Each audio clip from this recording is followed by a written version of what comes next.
I'm a portrait and wedding photographer based out of the Baltimore, Maryland area. And like I said, I teach a couple times a year for the school, and they're the ones who brought me here. So I'm really grateful to be here in front of all you today.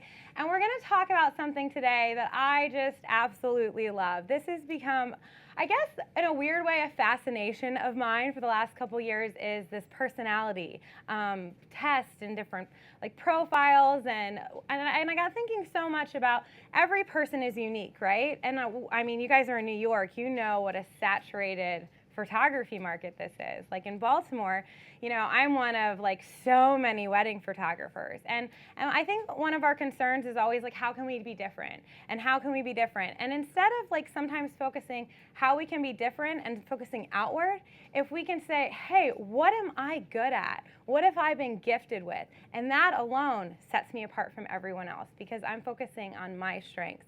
And I have become so fascinated with just learning more about personality profiles.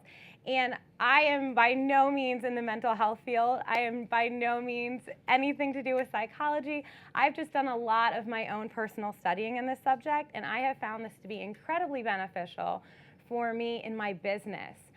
More so than I would have ever imagined it to be. It was kind of something that I just started reading blogs on my off time, and then I was like, you know what? This is really, really helping me establish a brand that is true to me. Like as a retail photographer, as a portrait and wedding photographer, you know, I have a lifestyle brand. I am my brand. I mean, I have a couple people who sometimes second shoot for me, but you know, I'm a one-man show. And so it's been a lot of like over the years in a very saturated market, how do I set myself apart? And knowing my unique personality has really, really helped me develop my photographic style. And I am super excited to talk to you guys about that today. Are there any portrait photographers in the room? Any portrait wedding photographers? No? Oh man, all right. Well, hopefully I won't bore you with the portrait wedding talk, but this is applicable to any genre of photography you are in. It's definitely not just portrait and wedding. That's just what I do, so what I can easily speak into. But it really doesn't matter what your interest is. When you can, photographically what your interest is, when you know your strengths, it's going to help you in every other area of life. I love this quote by Chase Jarvis. Find the photo that only you can take, the photo that your unique perspective and experiences will give you access to. Take that photo. Your job is to find your unique voice, right? Like how many times have we picked up a camera and we're like, you know, whether you shoot Canon, Nikon, Sony, Olympus, you know, we all kind of shoot in some ways similar gear. You know, we all have these great sensors and these amazing lenses, and it's like, what makes us different? And the thing is every single one of you in this room has been given a unique set of talents. And not only have you been given a unique set of talents, you see the world differently than everyone else sees it. Even if you're influenced by all the other creators and creative people out there, there are your life experience, your talents, and how you see the world gives you unique access that no one else has. Figure out where that access point is and take that photo. I love this. Okay, so 3 key components that I have found in my business that has helped me become the professional photographer that I think I'm meant to be, and I think the photographer that you all are meant to be, is finding your why. Finding what are your values? Why do you want to photograph? Why do you pick up the camera in the first place? What about photography makes you excited? Like, why do we come in here in B&H and we're surrounded by all of this gear, and it's like, I don't know, I walked through the doors on this afternoon and I'm like, I'm in Disneyland. This is amazing. You know, why do I love it? What is my values? What is the why behind what we do? And then knowing your strengths. And so this is what we're mainly going to talk about, is knowing our strengths today. Again, your personality strengths through photographic style. So we're going to spend a lot of time in this middle section. But this is knowing your talents, knowing what you're naturally gifted at. And I think it's easy for all of us as human beings to be our own worst critic and focus on our weaknesses, right? Like we always look at another photographer and we're like, if I could only do what they did, how they did it, it would be amazing. If I could only do that. And we live a life of comparing, right? Of comparing ourselves against every other photograph we see out there, and everybody else's talents. And the thing is if we would kind of ignore that and we would just focus on our strengths, we would be putting our energy in a place that's much more useful, right? So I want to really help you guys understand how to identify your strengths, and not only identify them, but utilize them. And that's going to come with defining your brand. So I look at this as, once you know your values, your core values of why you want to do it, and then you know your unique strengths, you take those two things, you combine them together, and you create a brand, right? Because if your values and your strengths together, who else has that? No one. And then when you create a lifestyle brand around them, you're super unique, and that alone is going to set you apart. And not only set you apart, but what else is it going to do? It's going to attract your ideal clients. It's going to attract the people you want to work with, right? Like, as professional photographers, I don't want to be everyone's wedding photographer. First of all, ain't no one have time for that, right? But I want to attract the clients that are a good fit for me, that love my work, right? And that I'm doing a good job for them. So again, we want to know the reasons why we do something. We want to know what we're good at, and then when you put those two things together, you can define your brand. All right. So let's talk about finding your why. What about photography do you love? Like, take a minute and think about it. What do you love? What about it do you love? You know, I think all of us can say, I love capturing moments, right? I love being creative. I like the creative outlet. Some of you love the technical aspects of photography. Some of you hate the technical aspects of photography. Why do you love it? You know, it took me years to, like, literally years. It's kind of embarrassing for me to say that. But to completely articulate why I photograph. Like, it's really one of those questions that feels vague. It's like, you know, like, I don't know, remember the high school geometry proofs? In high school, I wanted to, like, just write on the proof because it's obvious, right? Like, I was like, oh my gosh, I got to spend all this time writing out this geometry proof. I kind of felt like this with my business when I was asked this. I was like, I don't know, I love it. I love it enough that I pursued it. But then when I really dug deep down in myself, and what were my values behind it? Why did I want to create this? I am here to tell you, and I'm sure every one of you in this room know, how hard it is to make a living at photography. Right? The climate we live in today, with everyone having a camera, this is not an easy profession at all. You know, I work 80-hour work weeks. I have hustled for the last 7 years. It has not been an easy road, but every day I love it. And I'm like, why do I love it? Why do I love it despite working 80-hour work weeks? And, you know, I photograph because I'm passionate about showing people that they're valued, that they're unique, that's beautiful, and they're messy stories worth telling. You know, that's why I do it. But it took me years to articulate that. And why is this important? Why should we go through the process of figuring out our why? You know, why, like, not only should we find it, but why is it important? It's important because when your values become your mission statement, all of the work that you create will have intentionality behind it. And what does intentionality do? It produces cohesiveness, right? Like, when you're creating work that aligns with your mission statement, that's work that you love, like, everybody says, photograph what you love, photograph what you love, photograph what you love. But if you don't know why you love it, you're not going to keep creating work that you love other than this fact that it's pretty, right? Any of us can see gorgeous light and be like, I love that. Well, everyone loves that. That's gorgeous light. But why do you love photographing? What makes you excited to pick up that camera? Because when you can figure out that mission statement, your work is going to be very cohesive. You can only become truly accomplished at something you love. Don't make money your goal. Instead, pursue the things you love doing, and then do them so well that people can't take their eyes off of you. I love this quote.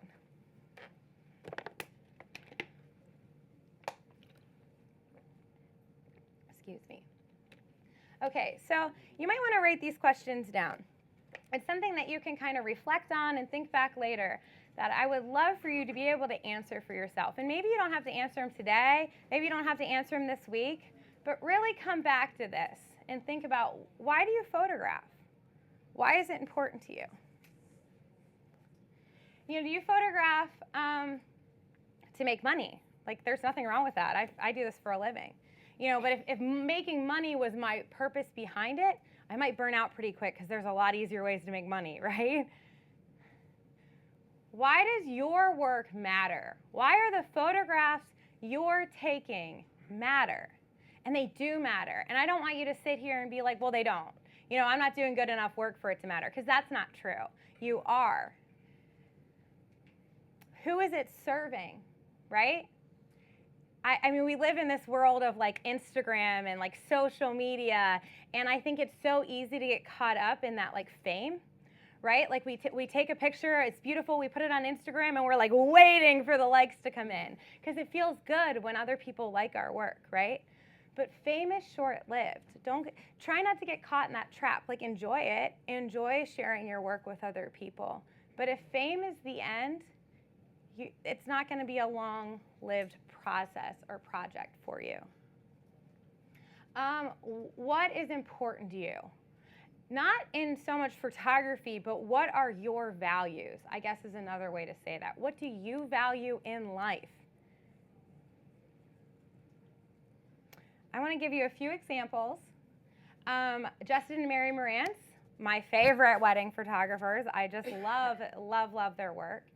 But they're really clear about why they photograph. And all of their clients know what to expect. And all of their clients come to them because their work is so cohesive, right? I see an image and I'm like, Justin and Mary Morantz obviously took that. But, they say photography for people who believe in love, because for us, it always started with love. Right there, that little quote, mission statement, right on their website. Jenna Kutcher. Jenna Kutcher photographs because she's passionate about letting people know that they aren't alone and they are enough. Does anyone here, actually, if you follow her on Instagram, you'll see like once a week her say this. She's very, very, very clear about her mission statement and why she does what she does. She's quoted saying, "There are a million things I want to do with this sweet life of mine, but most of all, I just want people to know they aren't alone and they are always enough." Ben Sasso. He believes in fostering community. If you follow his work, his web presence is as much about helping photographers grow and building a community as it is about his work itself. He's quoted saying, "I'm a firm believer in fostering a close-knit photo community and encouraging individual progression." And Haish photographs because he believes in marriage and the power of love between two people. He's an incredible wedding photographer, right? Like, his work is amazing. And he says, "I firmly believe in marriage and want to do my best to capture all that it means to get married and to celebrate that with you through photography. I'm not here to get Instagram likes or magazine features or photography awards. I'm here to document the love of two people and that feeling in love the best way I can." Right? You guys have all heard of Sue Bryce, right? Why does she do what she does? She photographs because she wants to empower women and help them feel beautiful. She's quoted saying, "Beauty, it's the light that shines out of people's eyes when they look at you, and you hold their gaze, and then everything else falls away, and then you see their true self, and it's magnificent, and everybody has it." Right? We see this in her work. Like, are you guys familiar with her work? Yeah? No? If you look her up, you'll see a very similar, cohesive vein to her work. That aesthetic is born out of a mission statement, right? It's born out of a why. Lisa Holloway is a children's photographer, and she photographs because she wants children to know that they're important. I adore children, and bringing out their true spirit in my photographs is something I strive for with every session. I really want to share a piece of their soul in my images.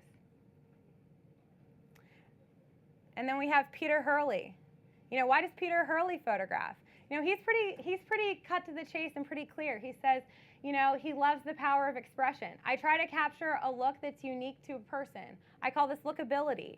Something in a person's facial expression, posture, and body language that engages and holds the attention of the viewers.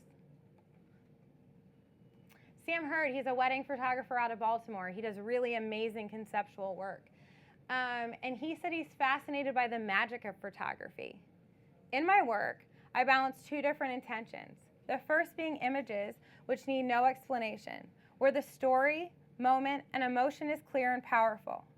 The second are photos with a bit of mystery behind them, where circumstances aren't totally obvious and your imagination is left to fill in the story. Okay, so I love this quote by Jasmine Starr. If you can't tell, I really like quotes. I like throw them in all my presentations. But she says, I have come to believe beyond all doubt that brides are choosing photographers, not photographs. So stop focusing on that very thing that makes you the same.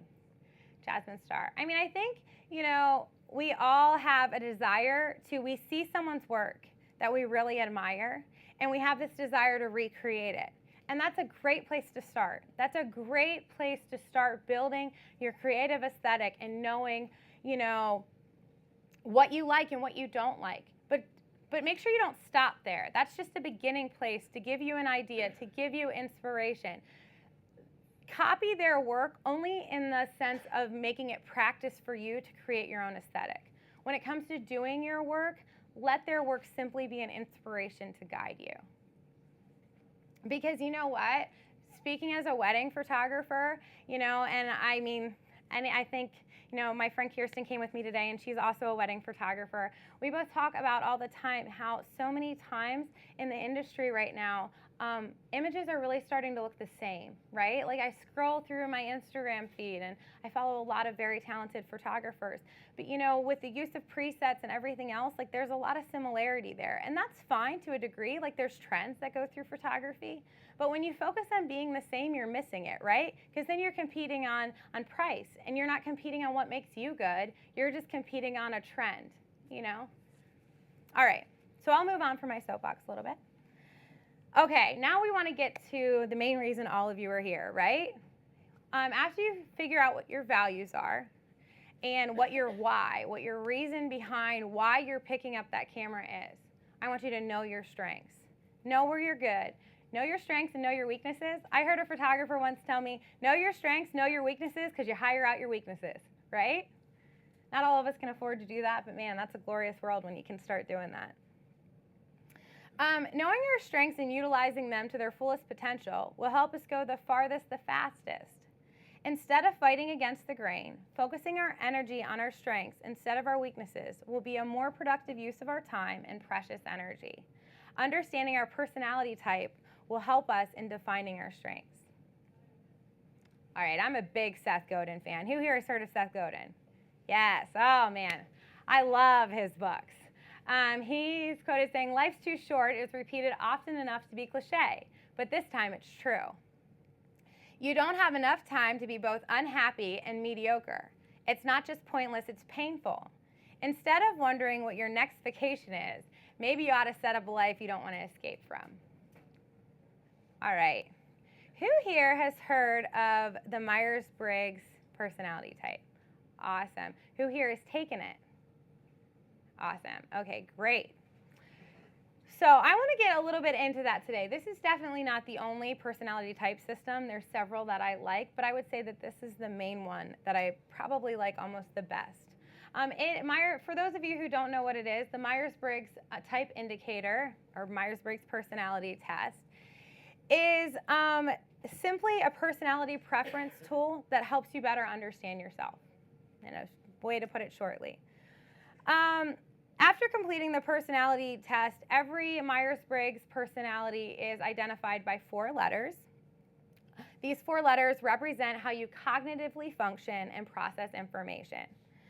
I know we were all unique, and not one of us here wants to be put into a box, right? Like, we all want to be special snowflakes, right? Am I wrong? We all want to be special snowflakes. And I have found some people are very resistant to taking a personality test because they're like, it seems a little weird. I'm not really into that. And I was kind of one of those people, I'm not going to lie. And then I took it and I was like, this is so accurate. It's a little bit spooky. But then once I really started researching it and studying it more, it was extremely helpful to me. Myers-Briggs was developed by a mother and daughter, Catherine Briggs and Isabel Myers, back in the 1940s. And since then, it has captured the world and used across many diverse sectors and has been translated in over 20 different languages. Okay, so there's 16 different Myers-Briggs personalities types, and they come from 4 different scales. You select which side of the scale that you're on. Okay, so we have extroversion and introversion, sensing and intuition, thinking and feeling, judging and perceiving. And you could be anywhere along these scales. Like I will tell you from, I've taken the test and I can tell you from just experience, I'm an extrovert, but I walk that introvert line kind of close. I'm a little bit close to the middle. I am so far on the intuitive side, there's like, I don't even know if there's any sensing. You know, so you can kind of be anywhere on these scales, and, you know, I'm going to give you the test to take, and we'll kind of show you where we are. So let's break it down. What I want to do is break it down and talk about these different things. And those of you who have already know about Myers-Briggs, already taken the test, bear with me. This isn't going to be solely just a Myers-Briggs talk. I just want to talk about it and how we talk about it in relating to our photography. Okay. So where do you get your energy? That's what extroversion or introversion is. Do you gain energy from other people, or do you gain energy from within? Most people will often be both extroverted and introverted depending on the situation or circumstance, but generally we fall at least slightly into one category more than the other. Like, I mean, everyone here knows that, right? Like, in situations we're very comfortable, we're more comfortable being extroverted. Or when we're in a new situation, we're a little bit more comfortable being introverted. Everyone kind of has that scale that they fall on depending on the circumstance. Okay, so the second scale, this one is a little bit harder to understand, I think. But it's how you gather information. Some of us have a preference for gathering facts and data, right? Like we're a little bit more analytically minded. In the Myers-Briggs type language, we call this sensing. Others will have a preference using intuition, which is seeing the bigger picture and imagining what it could be. The third scale is how you prefer to make decisions, right? Where do you place the most value when you're making those decisions? Like, what is your gut reaction? Some people use logic, analysis, and rationale to make decisions, which is the thinking. Other people will prefer to look at the impact those decisions will have on people, preferring harmony and consideration to analytical fact, and that's the feeling type. The fourth scale pertains to how we live our lives and what our self-management looks like. Judging individuals prefer to be organized and systematic in their thought process. They like to make decisions quickly. They tend to be fairly decisive people. Perceiving personalities prefer to go with the flow and constantly explore all of their options.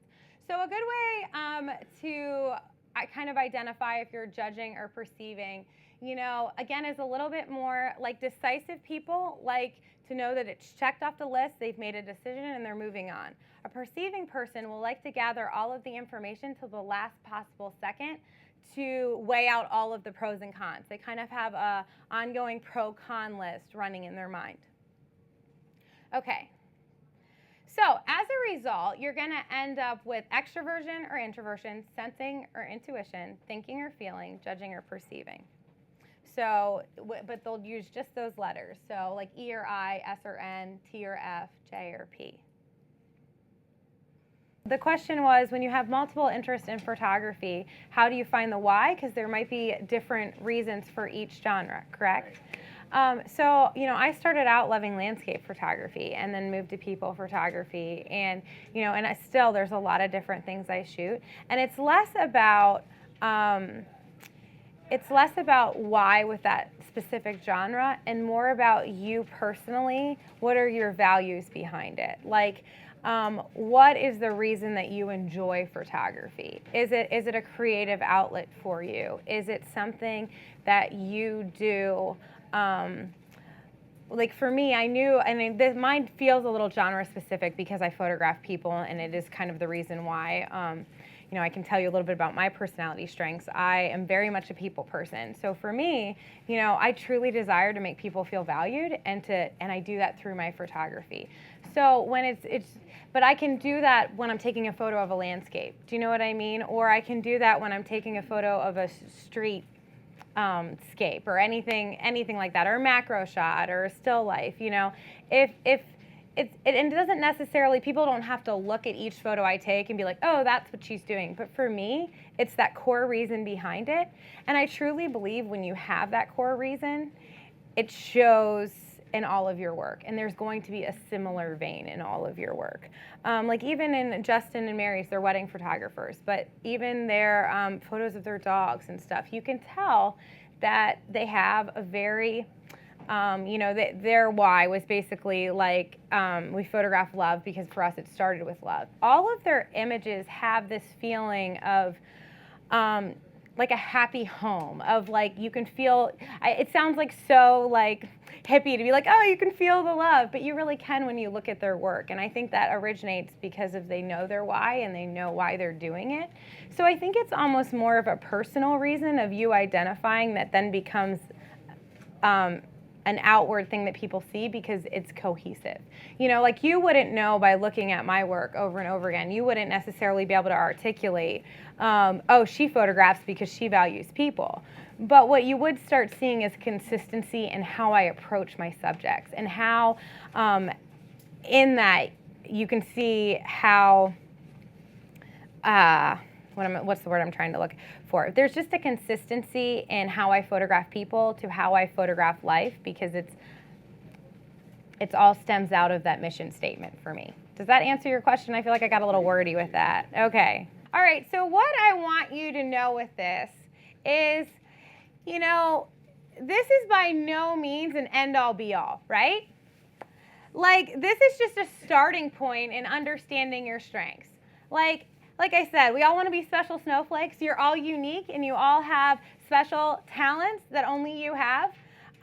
But it's a starting point to helping you identify. And when you do go online, we're going to get into it a little bit today, especially in regards to photography. But if you read about it more online, I think you will find it really, really insightful. Not everything you read is going to 100% maybe you can identify with, but I think you might be surprised on how accurate some things are. Okay, so now what I want you to do is save those results for later. Now that we took the test, now that you found out what your personality type is, or soon to find out what your personality type is, I want you to put those results away, and we'll delve into what they mean here. Okay, so what we really want to know and why we're here at B&H today is, what does this mean in regards to our photography, right? Like, how does this affect it? Because sometimes, who of you feels like my niece here, where you're like holding the camera and you're like, what the heck is going on, right? She cracks me up. All right, so more quotes because I love quotes. All right, so you have a gift that only you can give the world. That's the whole reason you are on the planet. Use your precious energy to build a magnificent life that really is attainable. The miracle of your existence calls for celebration every day. This is a quote by Oprah. I couldn't agree with this more. I know it sounds like all the like lovey, touchy-feely wonderfulness, like warm and fuzzies, but I truly, truly believe this. I've done a lot of teaching. I've met a lot of people. I've helped a lot of people in their photography careers. And I can honestly say everyone's different. I photograph weddings for a living. How different can a wedding be? Pretty different, actually. You know why? Because every bride and every groom is super different. So every time you like doubt yourself, and every time you're like, what am I doing? And if you are trying to make a living out of photography, I know it's difficult. But when you question yourself, know that you really do have a gift that only you can give the world. All right, let's talk about what the strengths are. So, does anyone want to let me know if they were an extrovert? Yeah, I'm an extrovert. My friend Kirsten's an extrovert. I'll let you know. Okay, yay! Yay, perfect. Okay, so let's talk about an extrovert strengths. Okay, extroverted personality types are an ESTP, an ESFP, an ENFP, ESTJ, ESFJ, ENFJ, which is me, and an ENTJ. All right, so what are our strengths as extroverts? Extroverts like to work with others and do well working with others, right? We're people. We like people. They like to share their plans and ideas and typically will process their thoughts out loud. Extroverts do well with projects that deal with other people. They're outgoing and often make others feel comfortable, and that comes naturally to them. Okay, so how do you think this affects photography, right? Like if you're an extrovert, what is extroversion strengths in regards to photography? I mean, it's for me as a portrait photographer, I feel like being an extrovert in some ways is very, very helpful for me. I am not intimidated typically, sometimes I am, but to approach people. What other genre of photography, a landscape photography, can anyone think of where being an extrovert could be an asset? Anyone? Knocking on the door to someone's garden. Yeah, exactly. Knocking on the door, getting access, gaining access, not being afraid to, put yourself out there and see where you can see what you can do. And commercial photography, it's the same way. If as an extrovert, you're going to be less intimidated to maybe take those action steps to go talk to people. All right, let's talk about an introvert strength. I can kind of relate to this because I feel like I walk that extrovert-introvert line pretty closely. So what are an introvert strengths? An ISTP, ISFP, INFP, INTP, ISTJ, ISFJ, INFJ, INTJ. If you got those letters, we're talking about you. All right, so introverts like and do well working on their own. They like to think through their thoughts before sharing them with others. They're good at sustaining focus on projects that require a depth of understanding, and they're a good strategist and good at thinking through a project before taking initiative. Okay, so, I think it's always easier, like I said before, like it's easier to sometimes focus on our weaknesses and then look at that strength in somebody else and be like, oh, they're so good at that, So me as an extrovert, I look at an introvert and I'm like, oh my goodness, you think through things so well, and you just process so well before you begin something. And I think whether you're an extrovert or an introvert, these strengths can really balance you. I'll give you an example. So I have a friend, Rachel, and she is a wedding photographer. She is very much an introvert, okay?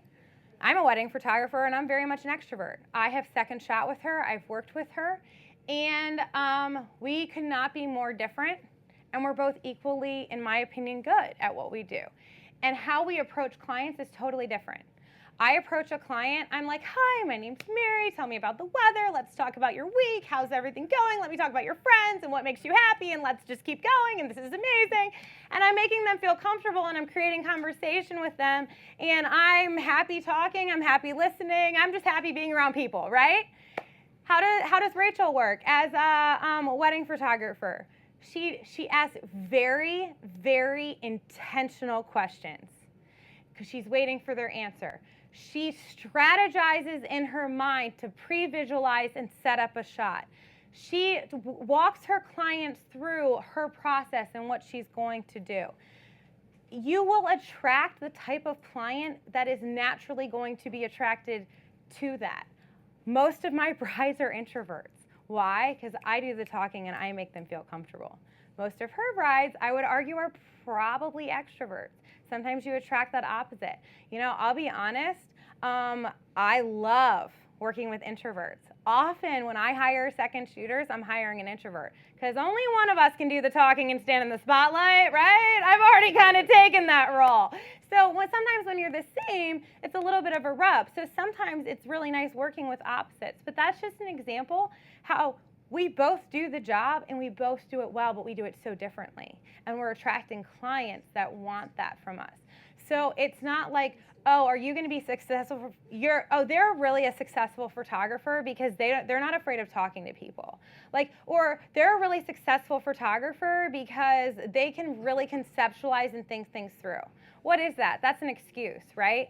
Don't give yourself the excuse because it's not true. Is that something that's attracting their ideal client? 100%. But what are you doing to attract your ideal client? Because you can be just as successful as they are. Don't give yourself the excuse. Okay, let's talk about strengths for sensors, right? Sensing personality types. Sensors are concrete thinkers. They focus on facts, events, and details. They rely on previous knowledge and experience when problem solving. They're both practical and realistic and like to rely on what has worked in the past. They are hands-on and do not like working with theories, ideas, and concepts, right? Who's a sensor here in this room? You want to share? All right. Yeah, so does that relate with you?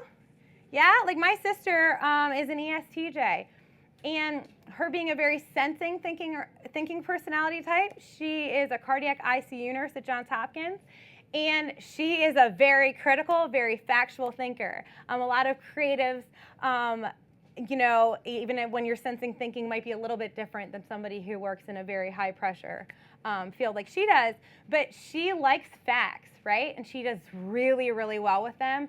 I could never do her job, and I have so much admiration for her. But she can look at a situation, analyze it quickly, make a decision, and she's thinking on the facts and working with the facts. I'm an intuitive. I'm thinking of the theories and what could go along and what's the big picture here, right? Strengths. Focus on what makes you good. Okay, what are intuitive strengths? Intuitive personality types are imaginative and abstract thinkers who tend to focus on theories, ideas, and concepts. They look for new solutions to problems and like to innovate and create. They are big picture thinkers who want to know the meaning and purpose behind what they are doing. They tend to have a low tolerance for routine work where there is little or no room to be creative.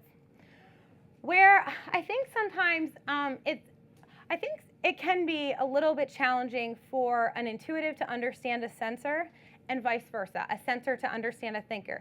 In my experience, and again, I'm not in the mental health field, you know, I'm by no means a psychologist, but in my own experience, sensing and intuitive is a pretty big differentiator because it's how we're cognitively processing information. So sometimes when you meet a person and you're like, how could they come to a conclusion that way? Usually, not always, but it might be because you're a sensor talking to an intuitive or you're an intuitive talking to a sensor. Like, think of it this way. If you are, like, not only when you say, oh, I'm not on the same page with this person, you're probably reading different books, right? Like, you're not only not on the same page, you might be reading out of a totally different book. And I think this is pretty different, right? Because a sensor is going to deal with the facts, whereas an intuitive is dealing with theories. What do sensors typically not like doing? Dealing with theories. What do intuitives typically not like doing?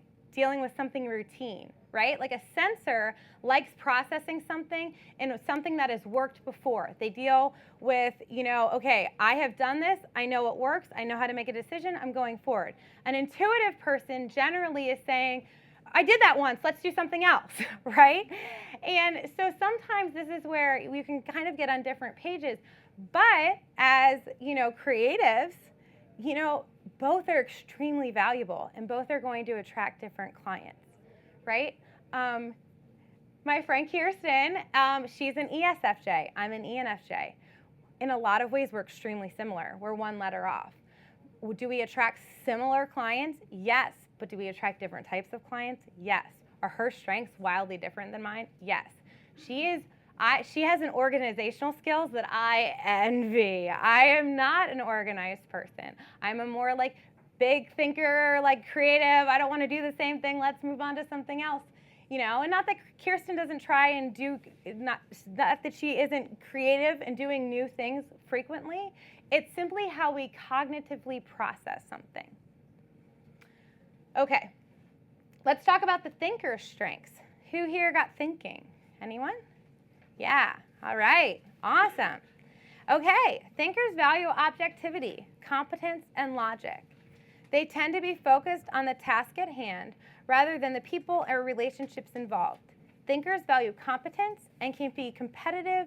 Sometimes they can be more competitive than cooperative in situations. They may feel like there is no place for emotions in the workplace. Like, thinkers know what needs to get done and they're getting it done, right? Which is super valuable. This is a really good time to tell you, I probably should have told you this 6 slides ago, not one personality type is better than the other. You are wired in your brain to do the things that you were put on this planet to do, right?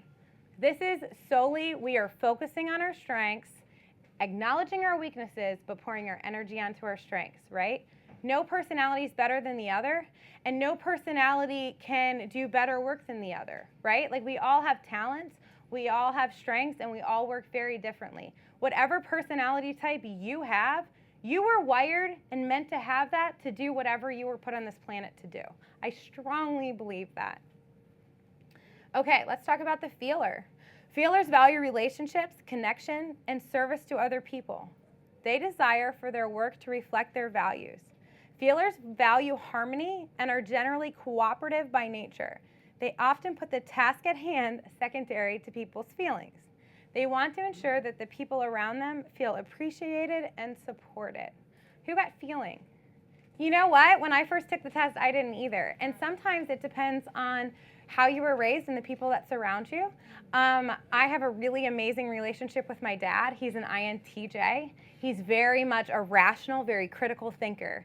And I spent a lot of time with him. And I tend to sometimes be a very rational thinker because of how I was raised and who I was around. So sometimes it varies. And like I said, one size doesn't always fit all. But definitely read more about it. But sometimes it is affected by our environment and who we're around, especially growing up. Okay, let's talk about the strengths for judging personality types. Judgers appreciate organization, order, and structure in their lives. They plan ahead and prefer not to change the course once their plan is in place. They stick to schedules and deadlines and deliver results in a timely manner. Let's talk about the perceiver's strengths. By the way, these photos are just the photos I threw in here. This is not necessarily pertaining to this person.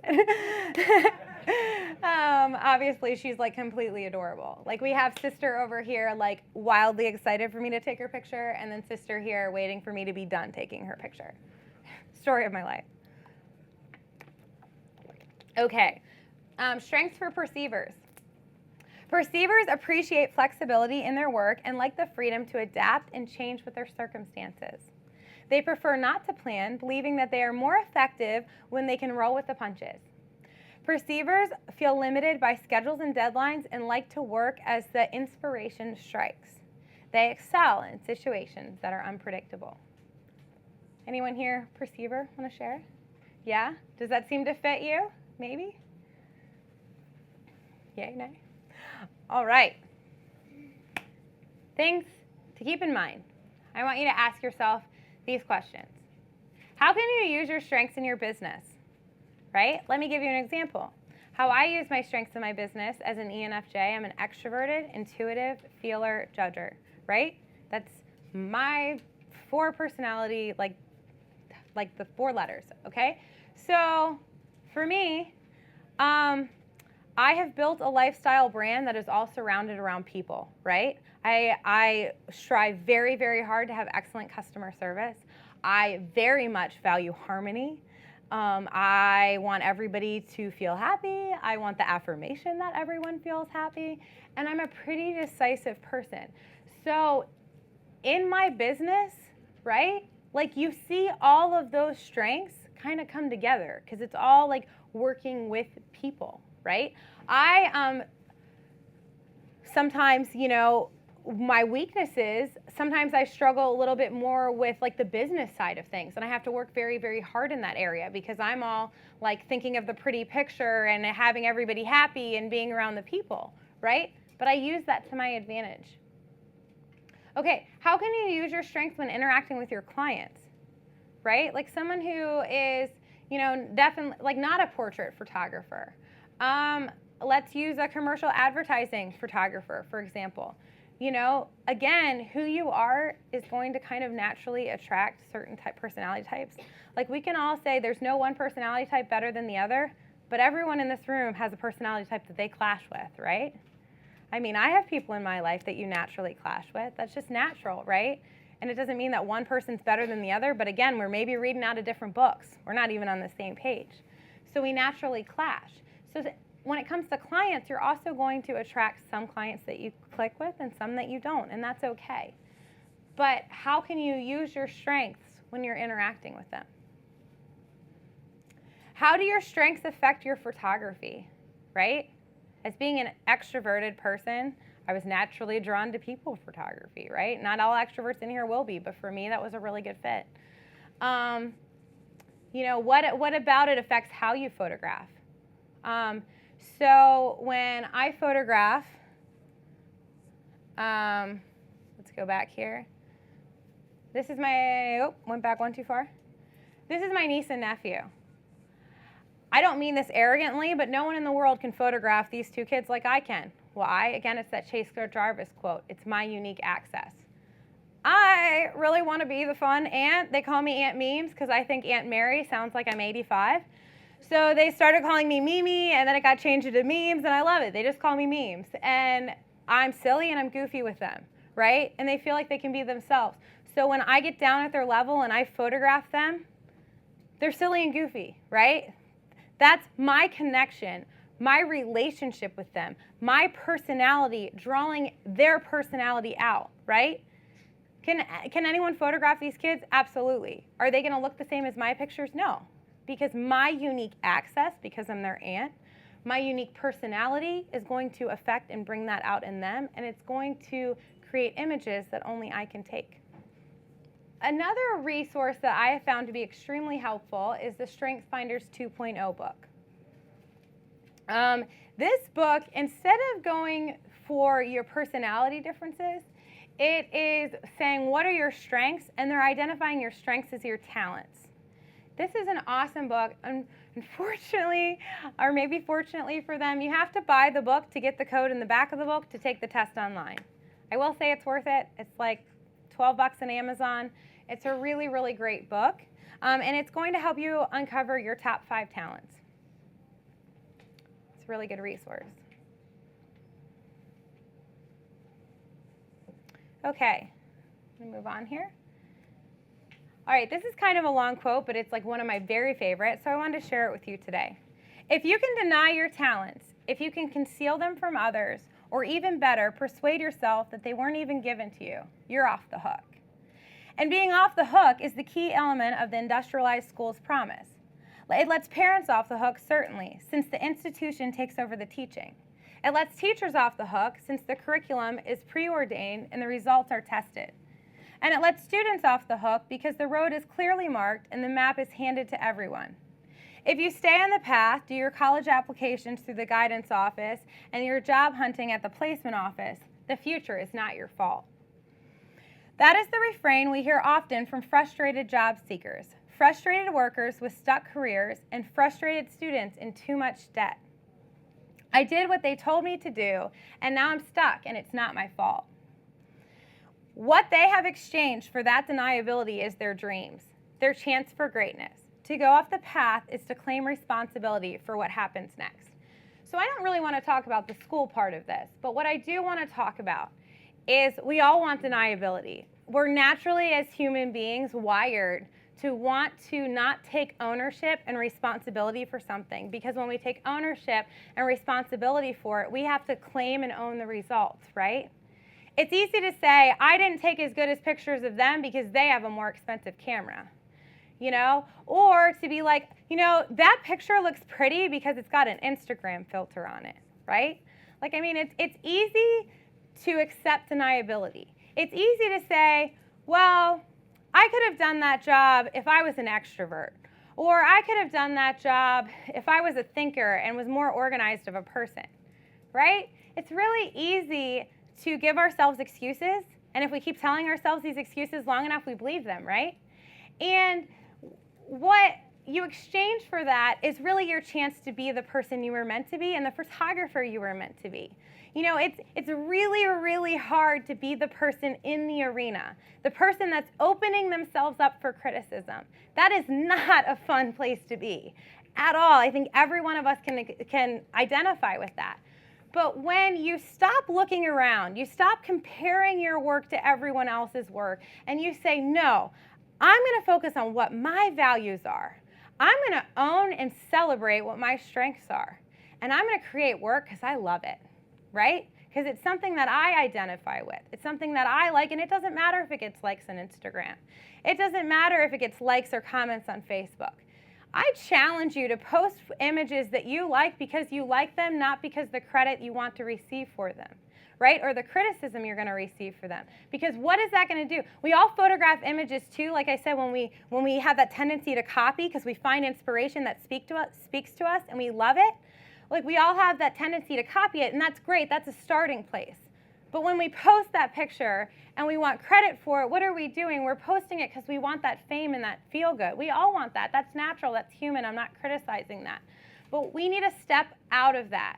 We need to step out and own and take responsibility for our own lives, because when we do, we're creating something different. What is Mary Morantz? And, name any famous photographer, Sue Bryce, pick one, Chase Jarvis. Pick a photographer that's wildly successful. What are they doing? They're taking ownership of their own life, right? They're not copying other people's work. They're doing their own, and other people are copying them, right?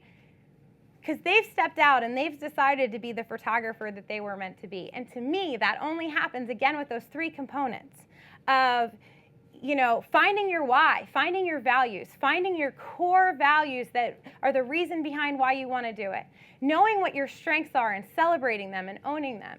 And then I want to talk about how we put those two things together and we define our brand, right? Because we want people to identify us. Like, you want to take a picture and want people to scroll through and be like, oh, I know whose photo that is, right? We want people to come to us. I want to make money because I want people to come to me. I want clients to come and hire me because they like my work, not because they need a wedding photographer. I don't just want to be someone being a check off their list. I want them to say, I want Mary to photograph my wedding because I like Mary's work and she's a good fit for me. I don't want to be a good fit for everyone. How do I do that? By defining my brand. Okay, so what is a brand, right? Like, what is a brand? A brand is not a logo. A brand is not a corporate identity system. A brand is not a product. So what exactly is a brand? It's a person's gut feeling about a product, service, or company. I love this because it's so hard to identify what a brand is, right? When we think of a brand, we think of the Nike switch, right? Or we think of the Coca-Cola sign, or we think of the logo, right? We think of that emblem, but it's so much more than that. It's a gut feeling. To me, like, we're in this day and age where everything's a lifestyle brand, right? I kind of feel like advertising's on an upswing right now. I'm not going to lie. It's visually pretty. It tells a story. They're giving a gut feeling. There's people in this room that are far more educated on marketing and advertising than I am. But what I want to talk to you about is when you know your why, right, and you know your strengths, you put them together to create a message for somebody. That message is that gut feeling that you're giving them about what you're providing for them, right? Like, as photographers, we're storytellers.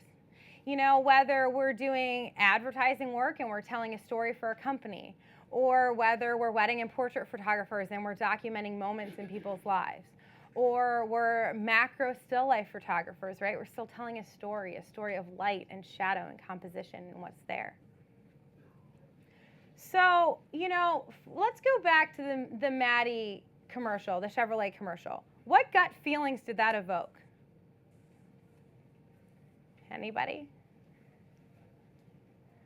Like, life matters, and we want Chevy to be there with you, right? It's reliable. We're there for life's journey, right? Your life is important. You got a lot going on. Let Chevy be that reliable thing that's getting you from point A to point B, right? Okay. So, as an artist, your brand is often cohesive with who you are as a person, right? What does that mean? It's cohesive with your strengths and your personality. Your brand is what people are saying about you. Because of this, it's so important that you refine your brand so you can be consistent, you can build a reputation, and you can help attract your ideal clients. In this day and age, when photographers are way more than a dime a dozen, you need to own and celebrate what makes you different, right? Like that Jasmine Star quote, stop being like everyone else, because brides aren't choosing photographs, they're choosing photographers, right? Own and celebrate what makes you unique. Because when somebody comes to your website, when somebody lands on your Instagram, when somebody comes to your Facebook, when they see more of the same, what do? Move on, my brother, right? Like they're kind of just, oh, that's pretty, let's move on. When it's different, it holds intrigue. It's telling them a little bit of a story. The more they know about you, the more they're drawn on. What is the first thing you do when you visit someone's website? I go to their about page. I don't know about you, but I want to know about the artist behind who created the image. I would argue that most people do the same thing. Because I want to know why they're different. I want to know what they do. I want to know about them. Because as an artist, our brand is cohesive with who we are. Okay, here is an exercise that I want you to do when you go home, if you'd like to. Of course, I'm not assigning homework over here. But what are 3 to 5 adjectives you would use to describe yourself? And what are 3 to 5 adjectives you would use to describe your work? You choose what they are when you go home. And then for those of you on social media, I would recommend sending an email to friends you trust and family and maybe some coworkers that you trust. And ask them, say, hey, I went to this lecture on Thursday and I was given a marketing exercise. Would you mind helping me with it? Could you respond in the email with 3 to 5 words that you would use to describe me? Okay? And then I would love, I found this really helpful, if you all have that one photo, or maybe it's lots of photos, but that one photo that you just love, right? You're like, man, that's like one of the best pictures I've ever taken. Or that photo represents the work that I would like to continue creating. I want you to post that image to Facebook and or Instagram and ask your followers and say, hey, I'm doing a marketing exercise. Could you comment below 3 to 5 adjectives that you would use to describe my work? It doesn't have to be this photo, but just give them a visual thing. Say that you would use to describe my work. This exercise has been incredibly helpful for me, incredibly beneficial.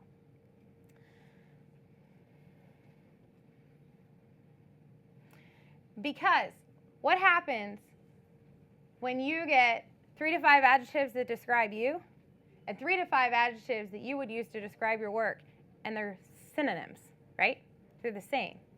That means that you're already creating work that's very consistent with who you are. Do they have to be the same? Absolutely not.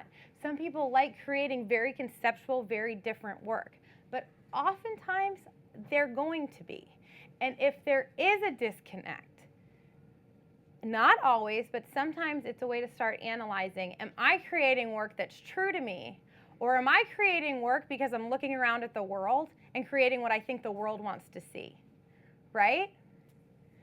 So, what can you do when you get these 3 to 5 words? Go through the whole list, see if they're synonyms, see if you can pick them out, and choose 3 words to serve as your branding words, right? So for me, my branding words are authentic, emotional, and happy. When you have those 3 words, keep these words in your mind every time you pick up your camera.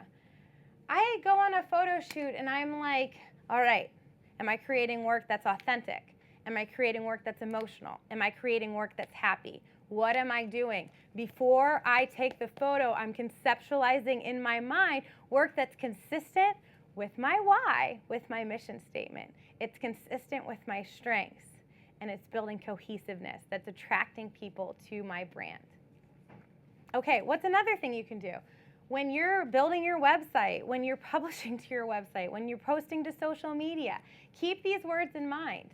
Why? Again, it's building that cohesiveness. It's giving people something to identify you by. When you look at my work, Are you going to say authentic, emotional, happy? No, you might not come up with those exact words, but you're going to come up with synonyms that's close to that. Why? Because I've shot with intention. I've shot with intention to identify those things. One more quote, because I just love quotes. But draw the art you want to see. Start the business you want to run. Play the music you want to hear. Write the books you want to read. Build the products you want to use. And do the work that you want to see done. Right? When you all of this is to say, when you find your why, and you're honest, truly honest, and take time to really think about it, guys. I said this took me years. This isn't something I had overnight. You know, like sometimes it really takes a lot of introspective thought to think about, and that's okay. I think that's good. I think you're being really honest when you take time to really think about, you know, what's important to you. Why do you pick up that camera in the first place? When you know your personality strengths and the things you're naturally gifted at, go home and read up more on your personality type. Look at your strengths. Look at the things that you're naturally gifted at. And really take the time to analyze and think through them and think about how they can come out in your photography, how you can use them in your business. It's going to be really tempting to read that and focus on your weaknesses. I challenge you not to. I really challenge you to not compare yourself to those around you and focus on your strengths. As artists, I think we all tend to do that. Don't. Try really hard not to. Utilize those things to their fullest to build a brand. I truly believe that if you do these things, not only will you be successful and you'll be the artist that you desire to be, but you're going to do the work that you were meant to do, right? You're going to do the work that you're maybe put on this planet to do. You know, you're going to create the photos only you can create. You're going to, you know, New York's a pretty populated place. There's a lot of photographers here, right? You know, online, there's a lot of photographers in whatever town or city you're in, right? I can tell you in Baltimore, Maryland, I am just one of many. And am I the best? By far, no. By far, no. You know, am I the cheapest? No, I'm definitely not the cheapest. You know, so what makes people hire me, right? It's because I didn't try to be like someone else. They know what they're going to get because there's a consistency, there's a pattern. They identify, they're relating, they're hiring me, the person, right? They're not hiring somebody who's going to take photographs. You want to be there because when you're there, you're not competing on price. When you're there, they want you, and they're not as worried about what that price tag is. This book is from Steal Like an Artist. It's a great resource. If you haven't read it, I highly recommend it. You know, we all want to look at other people's work and gain inspiration from it, and that's great. All of us as artists do it. And it's a whole book written about, you know, like artists are all thieves, basically. Like we look at work and we copy it and we make it our own. But what we're doing, we're making it our own. We're changing it, right? We're making it our own. It's a really great book. I really recommend it. But I just want to leave you with, no one is stopping you but you, right? No one's stopping you from being the photographer you were meant to be but you. And going back to that Seth Godin quote, don't make excuses. I've been there. I've made a lot of them, right? You know, I'm telling you from personal experience. I'm not here pointing the finger at anyone but myself.